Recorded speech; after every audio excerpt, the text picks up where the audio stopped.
You find Juno's body laying out on the ice. She's mangled, barely recognizable, grotesque. No coming back from that. But she's... If the serpent in the fall didn't kill her, the slag did. Not to mention that she's just been laying out in the darkness. Who knows how long? This is the end, isn't it? We failed. What do we do? Ivan? Nothing is over. Ivan's face and voice are expressionless, but tears streak his cheeks. We take her to the White Tower. Ivor, please pick her up. Here we go. Nice. Thankful Ablet, Ivan and getting injured are the best romantic couple in this game. I like that. Oh, shit.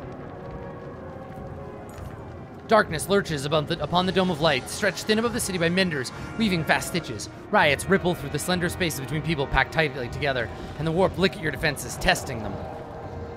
Finally sinks in how many dead rest in Arborang now. This is really the beginning of the end, isn't it? You grieve. Oh, you grieve. Aelio says, the long ship's finally sinking, so to speak. All left to do is bail till our arms grow weak. Feel those old nagging survival needs scratching your thoughts. Food, water, shelter, walls. Not having your arms and legs ripped off. Funeral? Market? There's nothing to buy. I can't go. I guess I can go upgrade my heroes.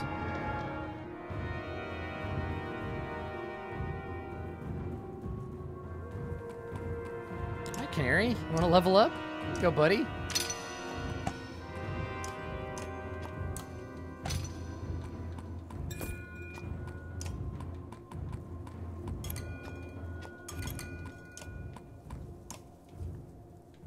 Okay. So level her up again, I guess. Let's get those hella dots. So, okay. Yeah, Oddleaf is the viewpoint character now. They came from all parts of Arborang carrying their dead. An enormous longship, the king won't be needed again anymore, was hoisted onto the Black Rock Plateau. Never mind the hassle, this is tradition. Arranged within the longship, hundreds of bodies rest, ready for the afterlife, ready for peace among the stars. Their struggles are over. You hear all this from the orator declaring the last rites, preparing to set the longship ablaze. Rook looks at peace among them, almost fitting that here he is only one of many. Though such a thing is heartbreaking. You breathe heavily but refuse to cry. It would be a selfish sorrow. The fires are lit, and special bundles laid among the ship's edge tint the flames in different color, a gleaming rainbow rising toward the sky, and a bridge for brave souls. You imagine the ship drifting out to sea as the fire burns low. The solemn audience begins to pile stones and soil atop to form the traditional tumulus. Give a speech to your caravan. To those who knew and believed in your banner, you raise it high. The exact words drift from your thoughts as soon as they're said, but the rest of the caravan graciously cheers the ending. The gods would weep if we did not outlive them, and we outlive them still. Now it is we who speak for the dead, their names and their deeds, and gods be damned, they will not be forgotten. Aelio puts his hand on your shoulder. His eyes are red, some combination of drinking and grieving, but there's a smile on his lips. Fuck yeah. Crom, Undeal Mountain. I can only imagine how hard all this must be for you. I obviously didn't know Rook as well as you, but it hurts my heart that he's gone. Still, I can't stay sad. Where I look, I don't see the dead. I see all those who live on instead. Aelio stands beside you, deep in thought. I guess it's time we moved on. I suppose we must. The menders shouldn't be left alone on the walls. There's already a murmur spreading through the clans of not enough food to go alone. Sometimes it feels like too much. The true hero comes reluctantly. Though we move on now with shuffling feet, our hearts will forever be incomplete. Thanks, poem boy. Oh, shit. Menders. Outskirts. Like, Menders is in bigger letters? Have returned. I don't know, Anvil, what do you think? Outskirts looks like a bad fight. Menders looks not like that. Let's do Menders first. Menders are spread out evenly along the wall, each overlapping the light created by the next. Guards with distant expressions stand watch between them. Around their feet are piles of warped dredge and men alike. They're starting to scale over the bodies on the other side of the wall, says Zephyr, some small disgust in her voice. As if to prove her point, Amender yells when more warp rise into view. Hurry, beckons Zephyr.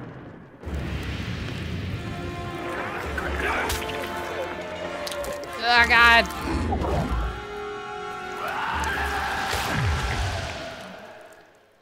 Cool. We can't win. I mean, this is a losing battle, right? We hold off until our friends down below finish their job.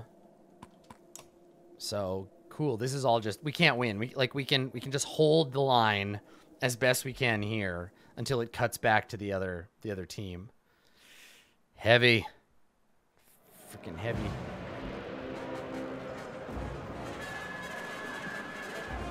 Keep the warp away from the Menders. I'm gonna try, Milger. I like this cool map. Okay, we need to get all the big boys up front.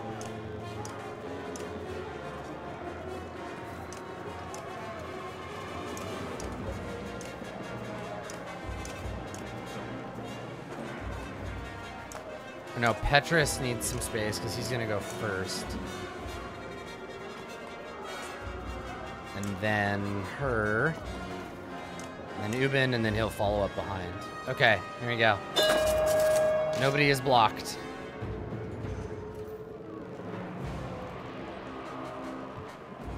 Come on, Motor.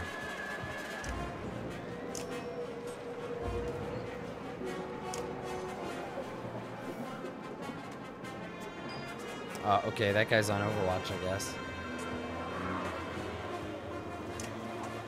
Come on, fuckers.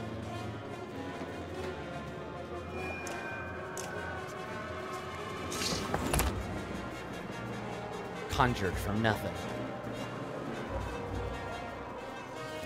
Ooh, look, Horseborn. Corrupted Horseborn. That's cool. Let's go kill it. I don't care. Hit me with your dumb rock.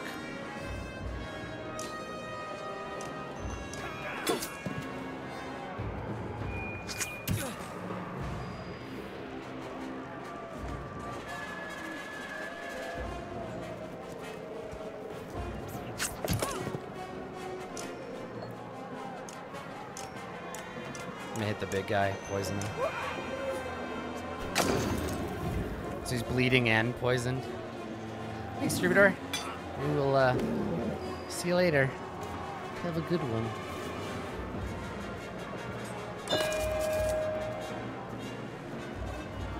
God, now I need that lightning. Jeez.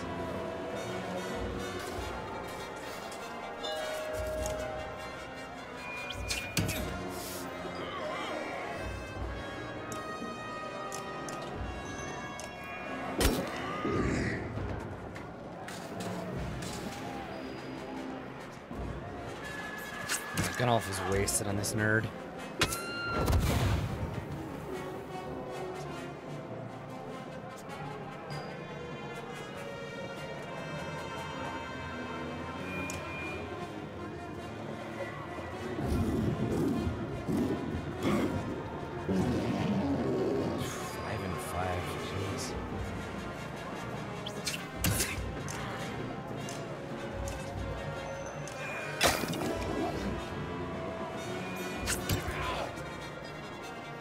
Aaron? I am. Yeah. Yeah, it's super fun.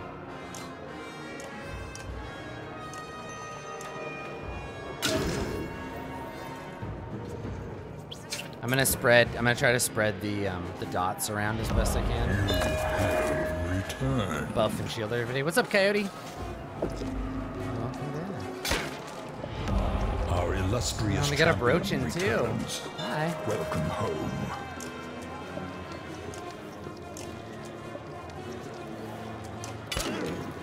Sucks. I need a defense guy to be further up in the order, but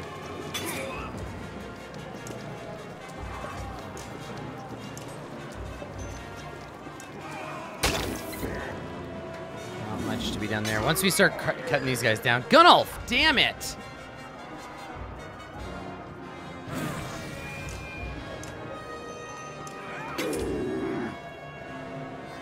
Thankfully, everything's taking like not everything, but a couple of them are taking bleeding and poison damage. That's helpful. Oh, god damn it. It's fucking the Overwatch. Okay, let's poison somebody else.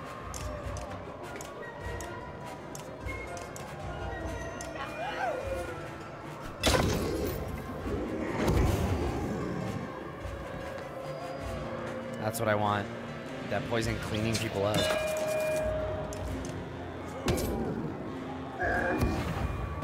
Yes. Yeah, the dots are a huge help.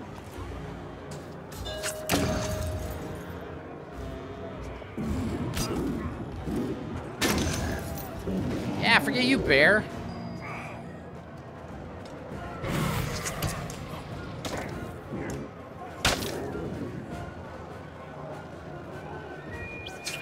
Yeah, I mean, if she poisons every turn, you know, we're doing pretty good.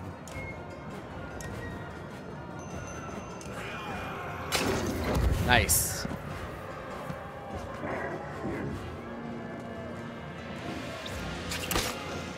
Dots are actually really interesting in this game because they counteract some of the action economy stuff.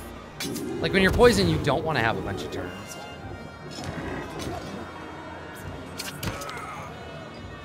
Yeah, son, you just got hunkered.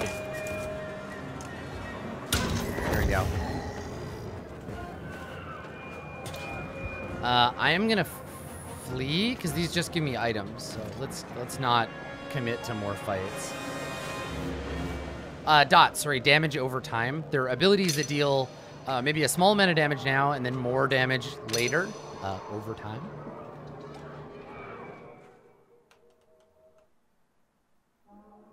Sometimes I have to wonder about humanity. We're barely holding the walls and all the clans can manage to do is rob and kill each other. Captain, my menders need more protection on the walls. You have as many men as we can spare, Valka. The rest are in the streets. Arborang isn't worth saving if only killers and thieves remain. Even if my father were here, he'd have little control over the city now. I have less, but I'm certain I can find men loyal to my father's banner. Put me in command on the walls. Are you certain? I can guarantee no safety here. If there is a time for me to lead, it is now. They look to you. You realize whoever's put in charge of the walls may be in serious danger. The walls are yours, Luden. Your father would be proud. Seems like no question to me. My father was a lot of things, but proud of his son was not one of them. I'll send word to loyal men and keep the menders standing. I'm gonna give him a chance, right? Turn that shit around. He's stepping up. I want to give it to him. Just like we did with Alette. Ah, fuck.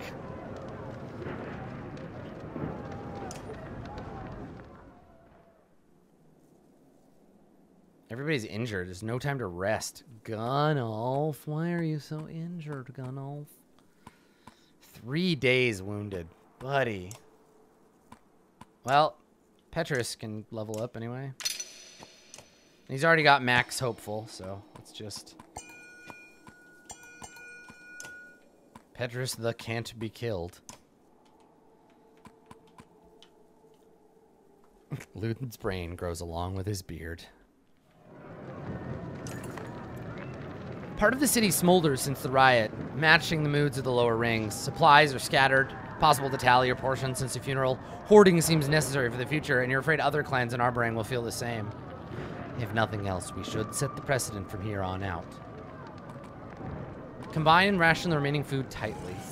Trust overcomes. Some are relieved to place that burden on you. Others insist on keeping a watchful eye on the stockpile. Said your goodbyes at the funeral, 96 hours. Ration dwindling supplies, 36 hours. Fought off warp to the walls, 72 hours. 8 more days. Dun-dun. Ah, that's cool. So Arborang actually buys themselves more time. You just return to Arborang occasionally. Got it. Got it. Ravens swear they see figures lurking from the corners of their eyes and hear whispers of dead family members. Some accuse the corpse of Juno, others the ominous pillars that have been rising on the horizon. The dredged godstone, Ivan tells them. Rises like teeth from hungered wolf's maw, swallows brave men at the bright doom star. An old song from before the gods died. Fitting, ambling through tall pillars like teeth. An obsidian forest wreathed the great black godstone. If my dead mother appears amending things here and now, Oli snarls. Ivan, can you do anything about this? Ivan shakes his head slowly and notices his ragged appearance. But I can be certain no harm will come from it, he says loud enough for the others to hear. Oh yeah, look at that dredge godstone. That's so cool.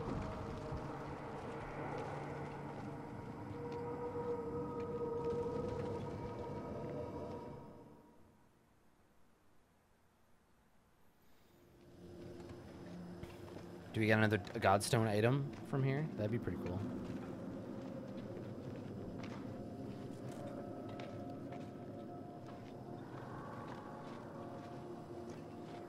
We push on, despite hope being lost, along with Juno, to something black and heavy ahead.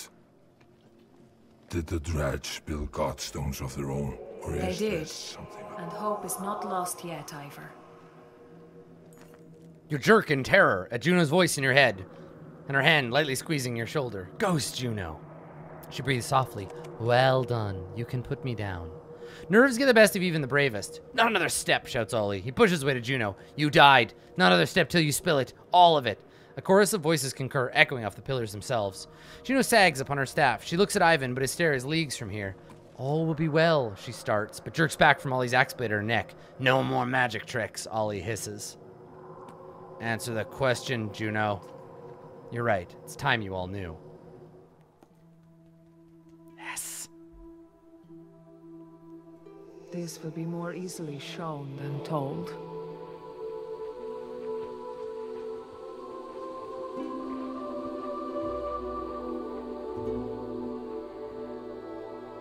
The Valka were the first to discover a world within our world. The inner earth, with its own lands, people, and sun. A source of power far greater than our own. Ivan is the boss, the leader of the Valka, brilliant, born with a mind devouring itself. I studied in secret to heal those wounds, and in time, we grew to love each other. But meddling with minds is forbidden, for reasons already clear to you.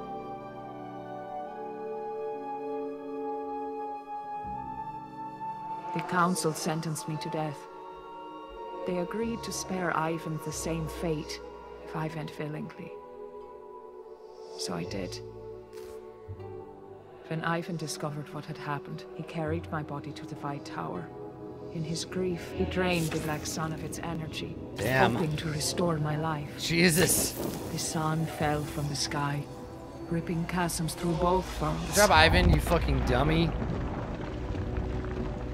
Oh, my girlfriend's dead. I better kill the sun. The serpent slithered out from its shattered egg, half-born, and the darkness within spread. I had become the new vessel for its power. When we reach the White Tower, and Ivan releases my energy, the sun will move again, and the darkness will return to where it belongs. Yeah, good. Let's go do that. Release your energy, or whatever. Get killed. As Juno releases her grip of the caravan, the images fade. Ivan carried me all the way back to Ridgehorn before he could go no further. That's where Hakon's warriors found us. They understandably believed I was dead and left me there. Ivan lived still, if only barely. By the time he awoke, the Varl had taken him most of the way to Einertoft. When I realized what had happened, I traveled by ship down the river to meet Ivan at Sigerholm. The Serpent's Chasms prevented this. I believe you know the rest. I'm certain you have many questions. I will answer them clearly. No, let's just go do the thing. God. This goes back all the way to the time of the gods? This can become long and complicated. I'll keep it simple. The Loom Mother first discovered weaving, and with it created this world and those living on it. The other beings in the tapestry, other gods, reacted in many different ways. Some wanted to learn weaving. They turned the creations she made and changed them, forming Varl and Horseborn. One god became jealous. He took mankind, reshaped them into dredge, and hid them within the world to grow and torment the other creations. When the Loom Mother learned of this, she became furious. As she had discovered creation, she had also unwittingly created death, and accidentally killed the jealous god in anger. The other gods were terrified. They had never imagined not existing. They turned on each other out of fear. The gods died, but their creations continued on. The Valka were the Loom Mother's favored few. She taught them weaving. Ivan and I are descendants of those first people. What does a serpent have to do with any of this? I'll admit, even if I was uncertain until recently. But the easiest way to understand is to imagine an egg. The serpent's egg was made inside this inner earth, the black sun mirroring our own. Within it, a serpent would grow slowly over the ages. It was put here to swallow the Loon Mother's creations, a cruel trick to destroy them in secret. When the black sun fell to the earth, it cracked. The serpent and its power spilled out well before its time. Everything happening now is because of petty grudges between the gods. In a way, Ivan unwittingly did us all a favor. If the serpent had grown to full size, to the math squad. like Tyler, well, at least as things are now, there may be a chance to reverse it. I'm not exactly bursting with gratitude at the moment. Understandable. If the Dredge were taught by the Valka, why are they attacking us? The Stone Singers believe we have betrayed them. Early on, we discovered the Black Sun was a far greater source of power than our own. After the worst of the Great Wars, everyone believed the Valka utterly defeated the Dredge. In truth, we gave them peace. In exchange for the use of the Sun's power, we showed them how to flourish within their own lands, create more of their kind. So you created the Stone Singers. In a way, we only shared knowledge. Listen, we only bought guns for the Viet Minh because they were gonna fight the French, okay? Listen, we only gave those AK-47s to Al-Qaeda because they were gonna drive Russia out of Afghanistan. We never thought they would turn on us. But now they believe we caused this destruction on purpose. They think we wish to wipe them out. Like anyone would, they fight back. They're scared and frenzied and will not listen. We failed them as much as we failed everyone else. What now? Now we return to the source of the power. I am not dead, but neither am I alive. The energy within me was stolen. Ivan will place me within the Black Sun. The celestial spheres will circle again. The darkness will be absorbed, and without that, the serpent will wither. You caused all this. You deserve it. Perhaps I do, but the rest of the world does not. Now you know everything. Even if you hate me, it's crucial you make sure Ivan does what is right. Yeah, he's gonna have a really hard time of it. He's gonna be like, oh, Frodo, I'm here to throw the ring in the fire. And then he won't be able to do it. And Sam will be like, God damn it, Frodo. And then Gollum will bite off his finger and fall in. And in the end, even Frodo is corruptible because he didn't have Jesus. The Black Sun is mine, Sam. Exactly. Fucking Frodo.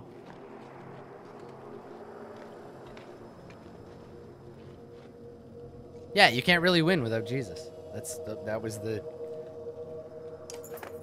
Tolkien definitely said that in an interview, that like there's no victory without Christ, and Middle Earth doesn't have Jesus. So that's why fundamentally Lord of the Rings is like a sad kind of story where everything kind of just keeps getting worse.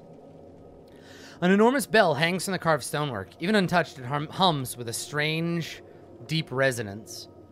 Alfred says, the sculptors built this godstone to themselves. They raise bells made of those who have passed. It's said that part of them lives on in the sound of these bells. They can visit their ancestor this way. Spar crosses his arms. That would explain the spooks. The stone singer approaches the godstone, hands up, shaking his head in warning. He seems to diligently avoid touching anything. At the godstone's center, an enormous bell dwarfs the other. Smaller chimes hanging throughout. The bell's handle calls to you on a primal level. Are you thinking of ringing it or kissing it? Spar asks. I wouldn't do either. Hey, teacher, leave that bell alone. I can hardly think of a worse idea, you reply, stepping away. Curiosity weighs on you for a short while till the caravan separates from the godstone. Ring that bell.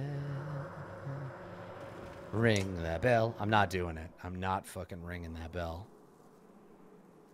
Yeah, it's not Juno's fault. Ivan's a fucking dumbass. But what are you gonna do? Alright, I need to rest. I know we don't have a lot of time here.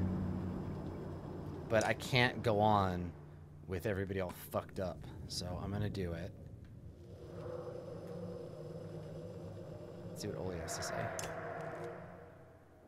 You find Oli at the edge of the light, staring at the godstone. Mind if I join you? Hard to find space around here. Just keep your voice down. That vicious, wrinkled fiffle won't share any of his drink and my head hurts. In the distance, Spar takes a moment from lazily tuning his Langspiel to throw Oli a wildly inappropriate gesture. Ran out of your own brew. Lost my flask when that whale thing shattered the frozen ocean. Do you hear the things coming out of my mouth? Sober's no way to live, Ivor. What's your drink of choice? What's yours? Yak's milk? Who cares? Never mind me. You know how some men can't handle their drink? I can't handle being dry. It makes my head hurt. That seems like a problem. It never has been before. Who would want to take in all this majesty, clearly?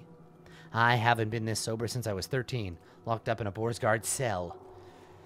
Rum's my poison, to answer your question.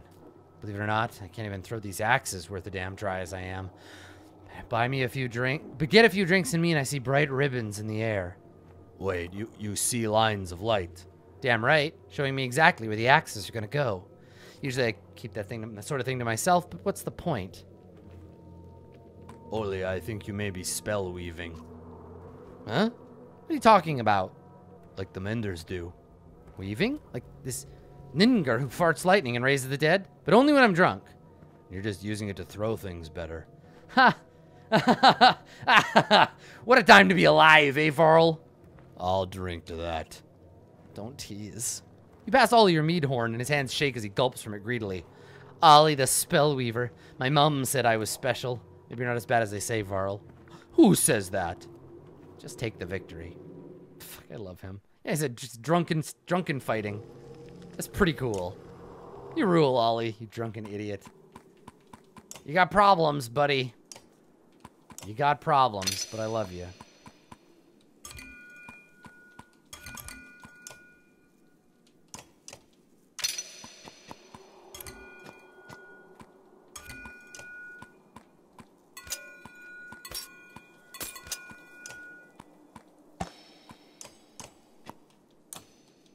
Hell yeah, Death's Messenger.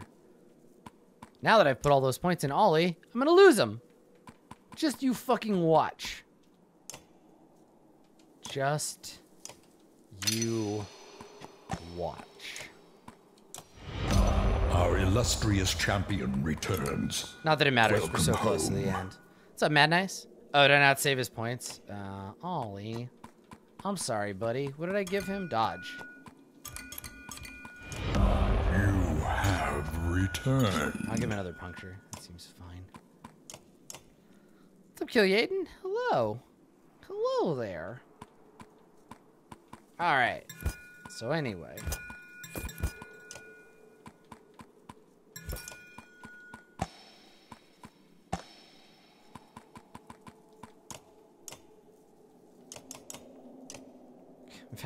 Valgard? You're not great, dude. Sorry to say.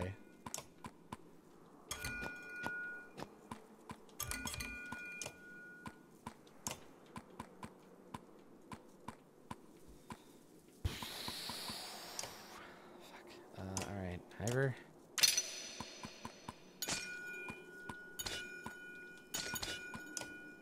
I mean, I guess we could max Ivor out. He's got 3 and everything else, so... I guess, yeah, soon we'll just get to max him out.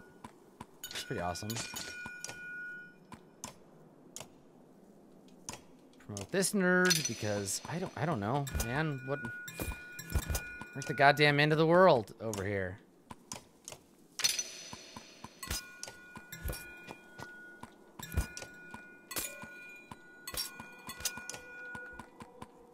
Yeah, literally. I know, right? Holy, have another level, buddy.